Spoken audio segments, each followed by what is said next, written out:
जागतिक महिला दिनानिमित्तानं गृहवस्तू भांडारमध्ये 5 ते 55% पर्यंत भरघोस डिस्काउंट. ऑफर 5 ते 22 मार्च 2026 पर्यंत. प्रत्येक खरेदीवर मिळवा खात्रीशीर डिस्काउंट. उत्सवाचा आनंद आणि सवलतींचा वर्षाव म्हणजेच गृहवस्तू भांडार. शाखा नंबर 1 आणि 2 बाजारपेठ संगमनेर आणि शाखा नंबर 3 समनापूर गणपती मंदिराजवळ संगमनेर. संपर्क 77 190 47 007 आणि 91 75 56 99 66. BPMS जे प्रणाली आपण तयार केलेली आहे मंत्री महोदय, अतिशय चांगली आहे, पारदर्शक आहे. त्याच्यामुळे लोकांनाही अंदाज येतो की आपलं प्रकरण कुठपर्यंत चाललंय, काय अडचण आहे, काय नाही. आता काल एक नवीनच प्रकार त्याच्यामध्ये आम्हाला जाणवला. मी काल डायरेक्टर टाउन प्लॅनिंग यांच्याशी पण या समक्ष या विषयावर चर्चा केली. माझंच एक वैयक्तिक बांधकाम परवानगीचं प्रकरण होतं आणि ज्यावेळेस आम्ही उपविभागीय अधिकाऱ्यांकडे गेलो त्यावेळेस असं लक्षात आलं की माझ्या वरचे जे 3 प्रकरणं आहेत त्या प्रकरणांनी पूर्तता केली नसल्यामुळे त्रुटीची ते खालचं प्रकरण घेऊ शकत नाही. आता त्या माणसाला किरकोळ पैसे भरायचे होते काहीतरी, पण तो माणूस गेले 10 दिवस येतच नाहीये तो वरचा. आता तो वरचाचे पैसे भरावे की काय अशी परिस्थिती निर्माण झाली. अशी वेळ आमच्यावर खरं तर आलेली आहे. मग काल आम्ही डायरेक्टर टाउन प्लॅनिंगला फोन केला की म्हणलं साहेब असं जर असेल तर कसं मार्ग काढायचा. जर वरचे जर त्रुटी पूर्ण करणार नसतील विहित वेळेमध्ये तर काहीतरी तर याच्यामध्ये प्रोव्हिजन पाहिजे. दुसरं पूर्वी काय होतं की ह्या अधिकाऱ्यांना रिअसाइन करण्याची अधिकार होते, म्हणजे खाली पाठवण्याचे परत, आणि मग ते खाली पाठवलं की खालचं प्रकरण वर जायचं. ते अधिकार आपण बंद केलेले आहेत कारण त्याचा गैरवापर होत होता अनेक ठिकाणी. आणि म्हणून मला असं वाटतं की हे सगळं पारदर्शक करत असताना काही जेन्युइन प्रकरणांना देखील त्रास होतो असे पण अनेक तक्रारी या ठिकाणी येत आहेत. दुसरी महत्त्वाची गोष्ट सभापती महोदय मला या निमित्ताने सांगायचं आहे की इतकं आपण IT आणतोय, इतक्या गोष्टी आपण चांगल्या करतोय, पण जे रजिस्ट्रेशन ऑफिस आहे, उदाहरण म्हणून सांगतो, रजिस्ट्रेशन ऑफिसमध्ये आपण ऑनलाईन प्रणाली सगळ्यात पूर्वी आपल्या महाराष्ट्रात तिथं सुरू झाली.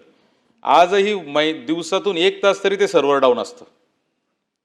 तसंच BPMSचं पण आहे. वारंवार सर्व्हर डाऊन असण्याचे, वेबसाईट न चालण्याचे जे प्रकार होत आहेत हे मला असं वाटतं की ह्याच्यावर कुठंतरी काम झालं पाहिजे. कारण आज आपल्याला माहिती आहे की अनधिकृत बांधकामं राज्यात प्रचंड वाढलेले आहेत आणि त्याचे जर कारणं जर बघितले विविध प्रकारचे, त्यातलं एक कारण हे पण आहे का वेळेवर बांधकाम परवानगी न मिळणं, ह्यामुळं पण लोक वैतागून जातात आणि बांधकाम चालू करून टाकतात. त्यामुळं मला असं वाटतं की ह्याच्यावर सरकारने काहीतरी लक्ष देणं गरजेचं आहे.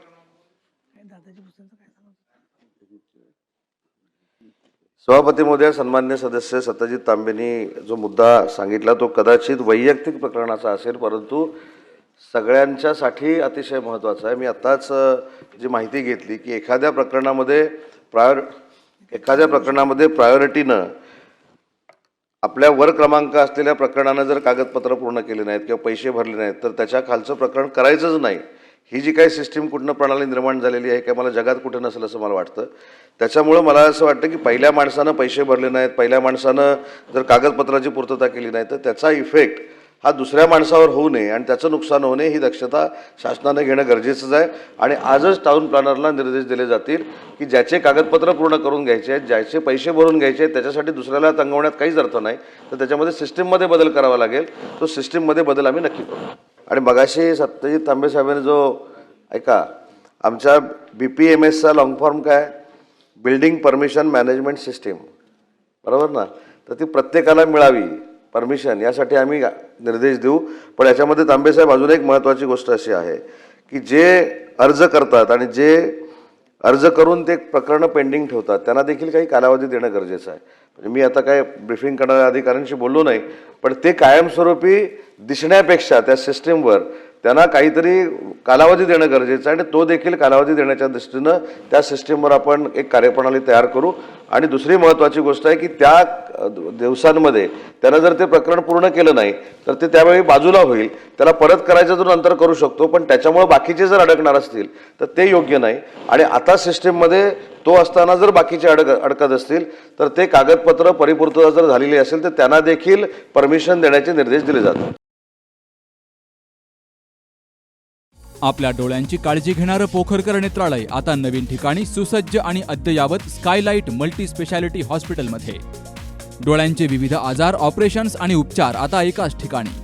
मोतीबिंदू, काचबिंदू आणि medical retina specialist doctor Santosh Kishore Pokharkar करणार आपल्या डोळ्यांच्या सर्व समस्यांचं परिपूर्ण समाधान. ठिकाण स्कायलाइट मल्टी स्पेशालिटी हॉस्पिटल, देवाचा मळा, बालाजी अपार्टमेंट जवळ, संगमनेर. संपर्क 02425 29 91 90 आणि 8108 17 63 65.